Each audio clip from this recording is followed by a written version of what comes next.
terasa kita sudah berada di penghujung tahun 2024. Alhamdulillah kita masih diberi umur oleh Allah, kesempatan untuk menambah kebaikan mudah-mudahan, dan kesempatan untuk mentobati kesalahan-kesalahan kita. Mudah-mudahan Allah memberikan kemampuan kepada kita.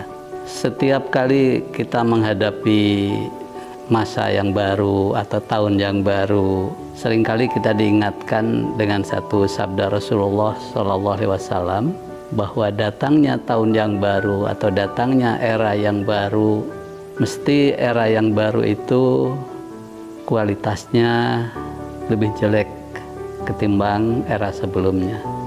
Kita bisa merasakan, sekarang bisa menyaksikan bagaimana keadaan kehidupan dunia sekarang. Ya, bandingkanlah dengan 20 atau 30 tahun yang lalu, terutama yang kita lihat sekarang, kemajuan teknologi informasi, internet, dan lain sebagainya, yang mungkin si penciptanya yang pertama tentu menciptakan itu untuk kemanfaatan, namun ada ekses-ekses negatif juga terbawa.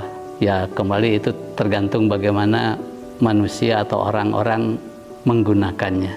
Kembali kepada peringatan dari Rasulullah SAW bahwa datangnya era yang baru, datangnya tahun yang baru, kualitas akhlak, kualitas iman akan lebih jelek ketimbang tahun sebelumnya. Hal itu harus menjadi peringatan untuk kita agar kita selalu waspada. Kita harus berhati-hati dalam mengelola, membina terutama generasi penerus kita. Karena hal-hal yang 50 tahun lalu dianggap tabu, mungkin sekarang masyarakat lebih permisif, akhirnya menganggap itu hal yang lumrah. Naudzubillah min dzalik, kalau itu menyangkut masalah hal-hal yang berdosa.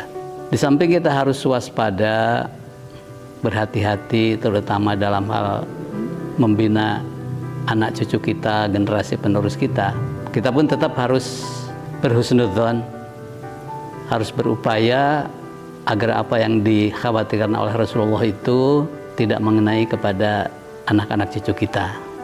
Karena di hadis lain Rasulullah SAW menyabdakan, akan ada segolongan umatku yang akan konsisten di atas kebenaran. La yazalu ta'ifatun min ummati alal haqqi zahirina hatta ya'tiya amrullah. Akan ada segolongan umatku, kata Rasulullah, yang akan konsisten di atas kebenaran sampai akhir zaman. Nah, disitulah kita harus mengambil peran bagaimana agar generasi penerus kita bisa terpelihara imannya, bisa terjaga akhlaknya.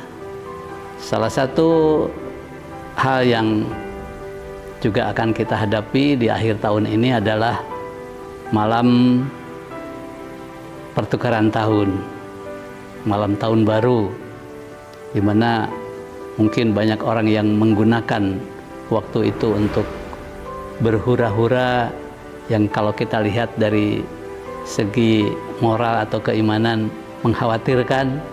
Di situ mungkin bisa jadi ada kemubaziran, hal-hal yang sia-sia dan mungkin akan menjurus kepada maksiat. Nah, kita pun harus bisa menjaga remaja-remaja kita, anak-anak kita, bagaimana agar tidak terbawa arus kemaksiatan atau kemubaziran yang biasa terjadi di datangnya tahun yang baru. Sebagaimana biasa dalam rangka menjaga, lebih baik kita mengadakan hal-hal yang positif, yang produktif, misalnya dengan mengadakan mengaji, mendengarkan nasihat, diskusi-diskusi yang bermanfaat. Jadi ajakan kami, acara-acara yang diadakan di majelis ta'lim kita, di masjid-masjid kita, di level pembinaan anak cabang, dalam rangka menjaga generasi penerus kita agar tidak terbawa arus menjelang datangnya tahun baru, mari kita sukseskan. Mari kita bimbing adik-adik kita, anak-anak kita untuk selalu berada di hal-hal yang positif, yang produktif. Mari kita sukseskan. Mudah-mudahan Allah paling lancar dan barokah. Wassalamualaikum warahmatullahi wabarakatuh.